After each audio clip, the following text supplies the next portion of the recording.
নমস্কার। এই মুহূর্তে আমি উপস্থিত হয়েছি টাকিতে জেনারেল শঙ্কর রায়চৌধুরীর বাড়িতে।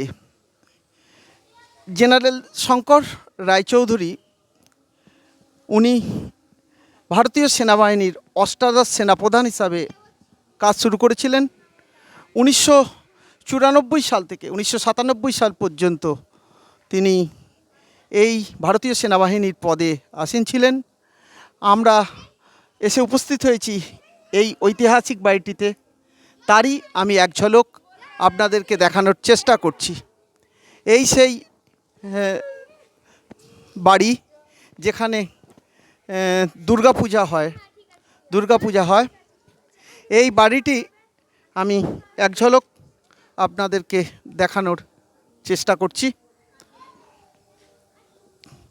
Creative regional history and culture চ্যানেলের পর্দায় আপনারা দেখছেন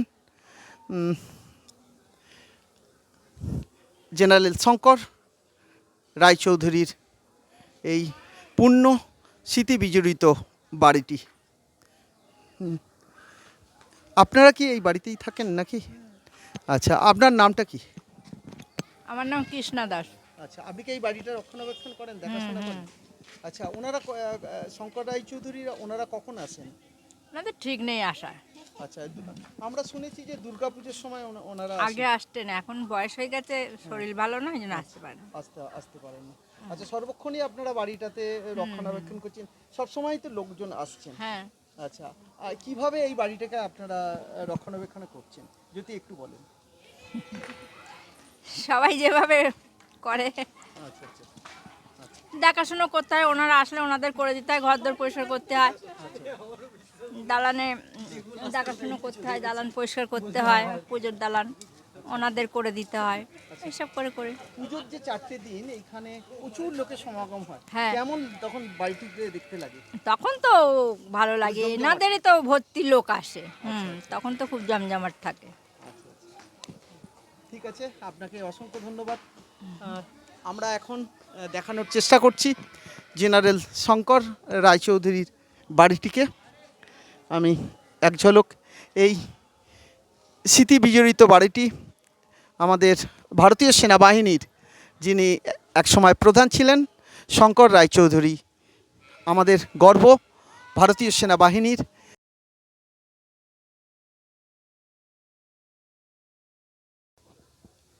এই মুহূর্তে আমরা শঙ্কর রায়চৌধুরীর বাড়িতে আমরা পেয়ে গেছি কয়েকজন দর্শনার্থীকে। স্যার, আপনি কোথা থেকে এসেছেন? আমি হাওড়া থেকে এসেছি। স্যার, আপনার নামটা বলুন। আমার নাম doctor Subir Kumar Panja. Sir, creative regional history and culture চ্যানেলে আপনাকে স্বাগত। স্যার, এই যে শঙ্কর রায়চৌধুরীর এই ঐতিহাসিক বাড়িটাতে উপস্থিত হয়েছেন, এই বাড়িটা দেখে আপনার কেমন লাগছে? ও দারুণ একটা রোমাঞ্চ জেগেছে যে ভারতের যিনি সেনা নায়ক ছিলেন, যিনি সেনাধ্যক্ষ ছিলেন এক সময়, যিনি 1937 সালের 6ই সেপ্টেম্বর জন্মেছিলেন, সেই ভদ্রলোক যদিও জন্মেছিলেন কলকাতায়, পড়াশোনা কলকাতার সেন্ট জেভিয়ার স্কুলে, পরে মুসৌরির কলেজে, কিন্তু তাঁর পৈতৃক ভিটা এটা। তিনি এখানে প্রতি বছর আসেন, দুর্গাপুজো করেন, দেখলাম প্রতিমা ঠাকুর দালানে তৈরি হচ্ছে, এ এক রোমাঞ্চকর অভিজ্ঞতা। স্যার, জেনারেল শঙ্কর রায়চৌধুরী ছিলেন আমাদের অষ্টাদশ সেনাবাহিনীর প্রধান। তার থাকাকালীন আমাদের সেই সময়কার যে যুদ্ধের যে পরিস্থিতিতে তিনি তার অনেক ভূমিকা পালন করেছিলেন। এই বিষয়ে যদি স্যার দু চার লাইনে বলেন। হ্যাঁ, উনি ভারত পাকিস্তান যুদ্ধ এবং পরবর্তীকালে বাংলাদেশের যুদ্ধের সময় খুলনায় ছিলেন, জম্মু কাশ্মীরে ছিলেন, ভারতের হয়ে অনেক সংগ্রাম, অনেক যুদ্ধের নেতৃত্ব দিয়েছেন এবং সরাসরি অংশগ্রহণ করেছেন এবং ভারতের একটা উজ্জ্বল ভাবমূর্তি গড়ে তুলেছেন অবশ্যই সেই সব যুদ্ধে। আমরা আরেকজন দর্শনার্থীকে পেয়ে গেছি। স্যার, আপনার নামটা যদি একটু। আমার নাম প্রশান্ত কিস্কু। স্যার, আপনি কোথা থেকে? আমি হাওড়া জেলার অঙ্কুরহাটি থেকে আসছি।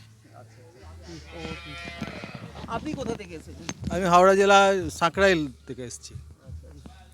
স্যার, আপনি কোথা থেকে এসেছেন? আমি হাওড়া জেলা অঙ্কুরহাটি ডোমজুর থানা থেকে এসেছি। আপনাদের অসংখ্য ধন্যবাদ। এই মুহূর্তে আমরা যেটা দেখানোর চেষ্টা করছিলাম জেনারেল শঙ্কর রায়চৌধুরীর বাড়িতে উপস্থিত কয়েকজন প্রত্যক্ষদর্শী তাদের অভিজ্ঞতার কথা আমাদের জানালেন। Creative regional history and culture চ্যানেলের পক্ষ থেকে ক্যামেরা পার্সন দেবার্পণ ঘোষের সঙ্গে বিপুল কুমার ঘোষের প্রতিবেদন। নমস্কার, ধন্যবাদ।